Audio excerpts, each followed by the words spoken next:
Even though detached homes in Calgary have seen an increase of over 100,000 in just 12 months, many ask if Calgary is still considered to be affordable. In today's video, I'm going to highlight just that. Hi, my name's Adam Fyfe and I'm a local real estate agent here in Calgary. I try my absolute best to provide my viewers and clients with nothing but value-driven content. I've dedicated a lot of time creating content that I feel is worth your time, so make sure to check out the channel and subscribe if you enjoy. Over the years, Calgary has been one of the most affordable cities to live in while offering a great quality of life and an abundance of things to do. In some of my earlier videos, I talk about the cost of living here, what to do when you're here, and why you should consider moving here. While all of those things still stand true, inflation, strong demand, and prices have changed dramatically in the past 6 months. Calgary has experienced a large influx of out-of-province buyers flooding into our market and soaking up those cheaper homes. This increase in demand has drastically shot up our benchmark price from $115,000 in February 2021 to $620,000 in 2022. Alberta's lower tax bracket, cheaper home prices, and generally less expensive goods have contributed to this movement. Now, Calgary is definitely not the most affordable city in all of Canada, as places like St. John's, Halifax, and Edmonton all have lower cost of living when compared to us. But with that being said, people need to figure out what they want from life. Is it getting ahead by staying in one of those cities? Or do they want to live somewhere in the middle and find some enjoyment from what is offered here in southern Alberta? Alberta has been very reliant on oil and gas, which has created some interesting boom and bust scenarios in our province.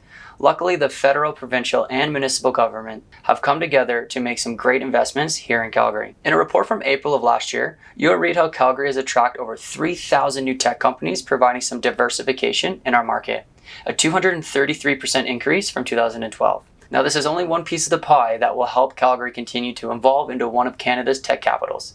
It is worth noting that Calgary is currently sitting 6th position according to Tech Talent. But this video is about affordability. And when it comes to affordability, you want to at least make sure that you have a conversation about sustainability as well.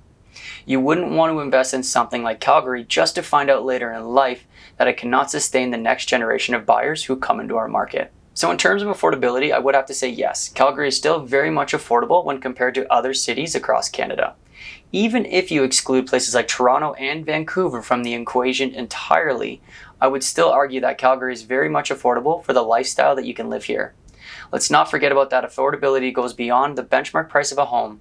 You have to look at the rents, the taxes, the utility bills, the groceries, and the cost of insurance. All of those things add to the overall equation of what is truly affordable. So let's touch on each really quick and talk about why Calgary is still affordable in 2022. So let's start off with some home prices. Calgary's average sold home price for the month of March 2022 was $677,000. Now let's take a look at a couple other major cities across Canada and see what their sold prices were last month. Vancouver, $2 million. Toronto, $1.79 million. Hamilton, $1.13 million. Ottawa, $837,000. Montreal, $550,000.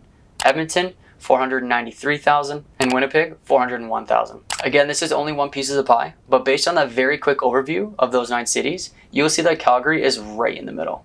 Next, let's look at rentals. Calgary is currently ranked 26 for the least affordable city to rent in, or the 10th most affordable city from their list of 35, depending on how you want to look at it. According to this report, the average price for a 2-bedroom rental is around $1,500 per month, whereas major cities in both BC and Ontario are over $2,000. Next, taxes. This is an interesting topic and not something a lot of people bring up. Well, at least from what I see. Taxes will vary across each province in Canada. Provinces will either have a PST or provincial sales tax, a GST or goods and service tax, an HST, a harmonized sales tax, or a combination of both.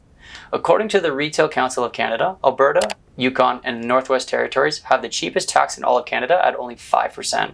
Places like New Brunswick, Newfoundland, and PEI have some of the most expensive taxes at 15%. Ontario has 13%, where British Columbia has 12%, at the time of this recording at least. Just think about how many purchases you make a month. 150, 300. I most likely make around 3 to 5 purchases a day on average. Alberta has a 5% sales tax because we do not currently collect provincial sales tax. It will be interesting to see how long that lasts. And at the time of this recording, Alberta just waived their sales tax on all gas pumps in the province to combat inflation. This will stay in effect as long as the barrel of oil stays above $100. That alone dropped our gas prices from about $1.67 to $1.54. And that's why I love this province. Next, we'll touch on utilities and then we'll end with insurance. During my research on the topic, I came across this cool interactive website called Wawa. WOA. I hope I'm saying that right. This interactive website takes the cost of housing, transportation, food, and preschool, puts them all together, and comes up with some averages for major Canadian cities. At a quick glance, you can see that Calgary is currently ranked 4th for the most expensive place to live when compared to those 10 major cities. But let's not forget about that tax bracket that we just learned about.